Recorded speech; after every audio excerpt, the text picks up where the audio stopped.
হালকা বর্তমানে সোনার যে দাম সেই টাকায় হজ করা যায়, তাই বউকে সোনার বদলে হজ করাও, তাতে বউও খুশি, আল্লাহও খুশি। হুজুর, আপনি তো দারুণ কথা কইছেন। আল্লাহ আপনার মঙ্গল করুক।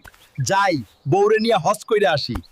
আমার প্রিয় তোমার শোনো, স্বর্ণ না কিনে হজ কইরা আসি, আল্লাহ খুশি হইব আর সৌদি ঘুরাও হইব। ঠিক আছে, তবে তাই হোক।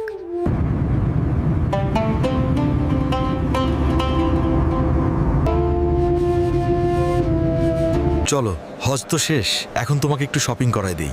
ঠিক আছে, চলো।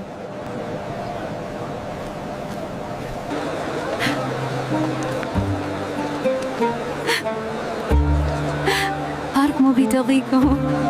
চলো অন্য মার্কেটে যাই, এইখানে সব সোনা। আমরা তো সোনা কিনবো না, তাই না? কি বলো? সোনা কিনবো না? মানে আমার সোনা কিনে দাও, তা না হইলে বাড়ি যাবো না। হায় আল্লাহ,